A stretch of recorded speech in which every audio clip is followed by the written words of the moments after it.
Mesdames, Messieurs, bonjour. Comme tous les mois, le ministère de la Santé et de l'Action sociale tient cette séance consacrée à l'épidémie de Covid-19. C'est un moment d'information, de communication, mais aussi un moment d'analyse.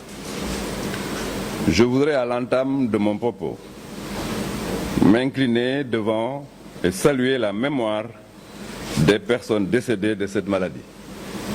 Nous prions Dieu qu'il soit accueilli au paradis. Aux malades encore sous traitement, je souhaite un prompt rétablissement. L'occasion m'est encore donnée de féliciter tous les personnels engagés dans la riposte, au premier rang desquels les personnels de santé et d'action sociale, mais aussi les forces de défense et de sécurité face à cette riposte extrêmement importante. Nous témoignons à tout le monde un courage et un engagement sans faille. Je voudrais les encourager vivement à poursuivre avec les mêmes vertus, car le virus est encore là, toujours actif parmi nous. Mesdames, Messieurs, tout au long de ces 6 mois de riposte, Son Excellence, Monsieur le Président de la République, nous a constamment soutenus. Son leadership très marqué apparaît à travers les importantes mesures qu'il a bien voulu prendre en vue d'empêcher la propagation du virus et de soulager les populations face aux rudes conséquences de cette pandémie.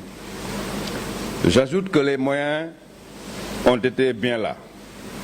Des moyens substantiels mobilisés par l'État durant ce semestre pour réaliser des infrastructures, acquérir et installer de nouveaux équipements, sans oublier le recrutement et la formation des ressources humaines. Toutes choses qui ont permis à notre système de santé et d'action sociale de faire face de manière résiliente à la crise. Nous avons pu bénéficier aussi de soutien de partenaires techniques et financiers que je voudrais remercier ici. Je salue la qualité et la profondeur de tout partenariat qui nous a accompagnés. De la même manière, nous saluons la contribution du secteur privé et de la santé, des organisations de la société civile et celles des collectivités territoriales aussi. Je voudrais relever avec force et détermination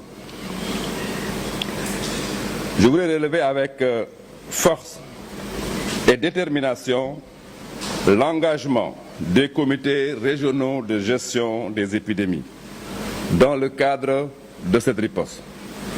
Au niveau des 14 régions du pays, les CRGE réalisent un travail remarquable avec comme socle majeur l'engagement des acteurs communautaires.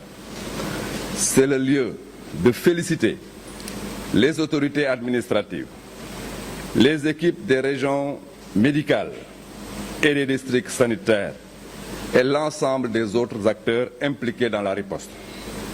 Mesdames, Messieurs, Sénégalaises et Sénégalais, mais aussi nos compatriotes qui sont à l'étranger, j'aimerais effectivement vous dire que personne ne sait quand cette épidémie prendra fin, ni quand un remède efficace pourra permettre au monde de s'en sortir.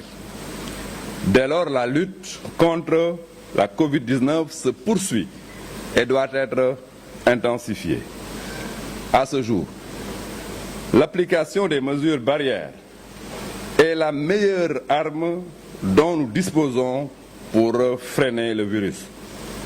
J'en appelle donc à la vigilance de tous, au niveau individuel comme au niveau collectif, surtout pour protéger les personnes vulnérables. Les collaborateurs qui m'accompagnent reviendront tour à tour sur divers aspects de la riposte. Ils partageront l'analyse qu'ils font de la situation et dégageront des recommandations en vue d'améliorer la riposte dans notre pays.